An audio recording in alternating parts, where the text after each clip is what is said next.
sabia que a melhor tecnologia de canal de denúncias do mundo não vale absolutamente nada se a sua equipe tiver medo de falar?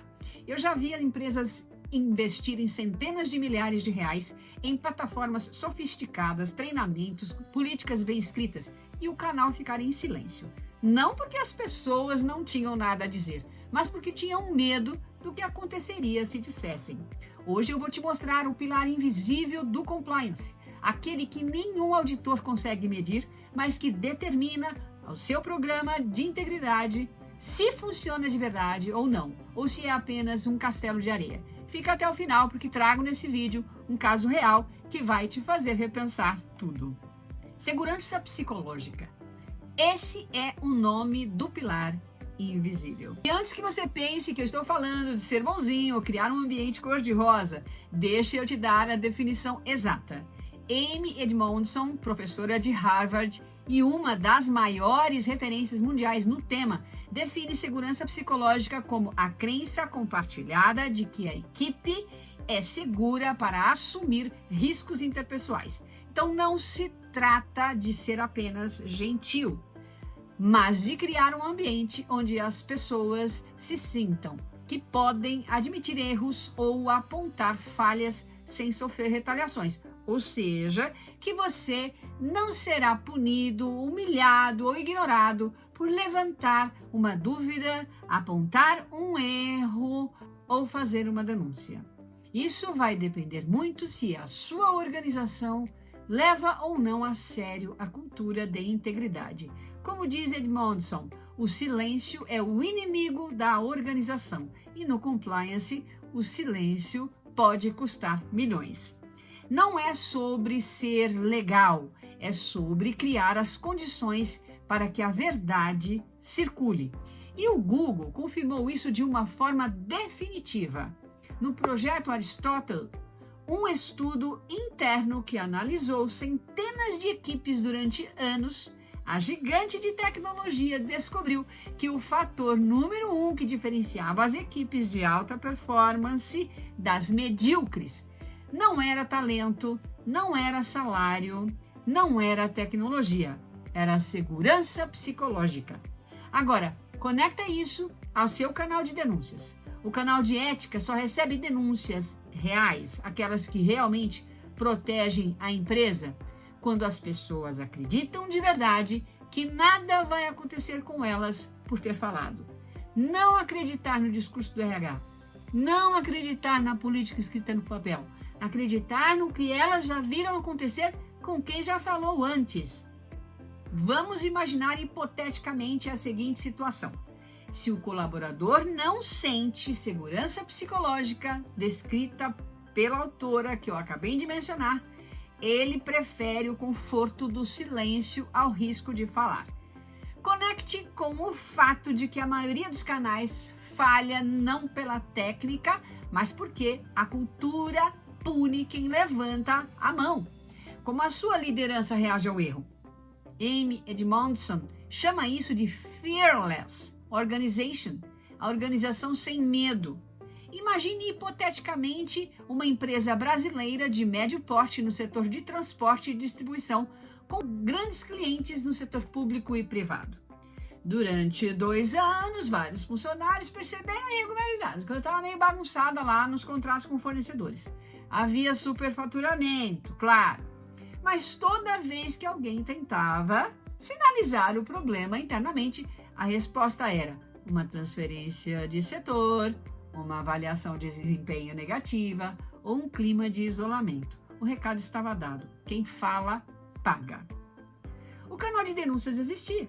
Era lindo no papel, mas ficou vazio por 2 anos, até o problema vazar para a imprensa. A esta altura, a empresa tem que arcar com as consequências, porque ela perde contratos públicos e privados, tem que pagar multas milionárias e realizar as mudanças necessárias na alta direção.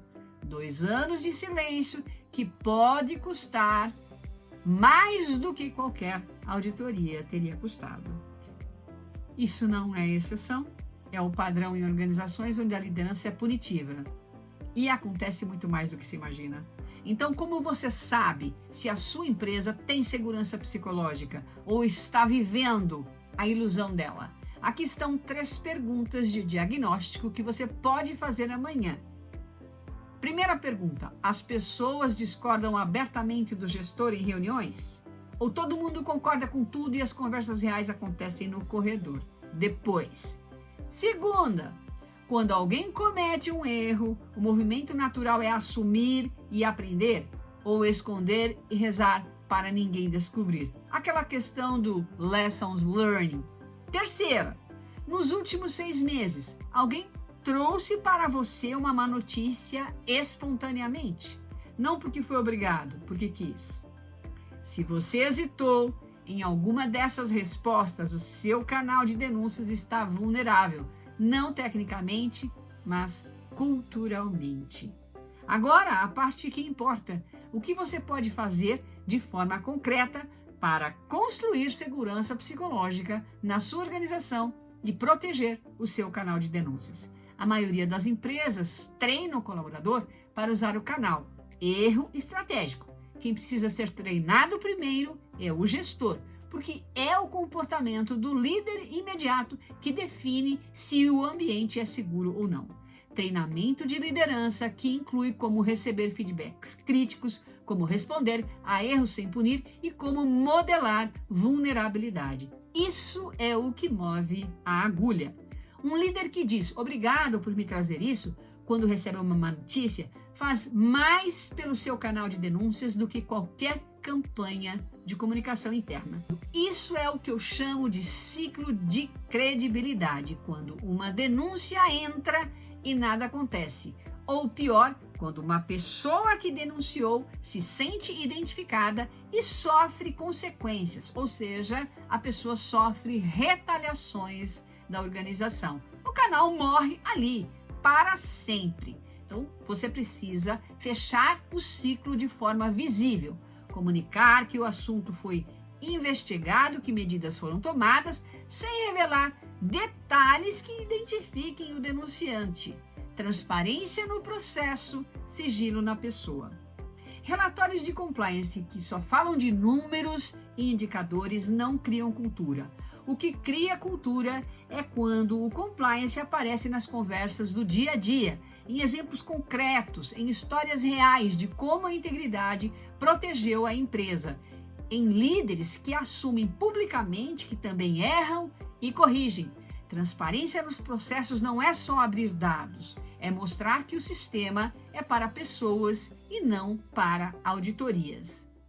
Se você quer um canal de denúncias que realmente funcione, pare de perguntar quantas denúncias recebeu no trimestre. Comece perguntando: as pessoas da minha empresa se sentem seguras o suficiente para falar?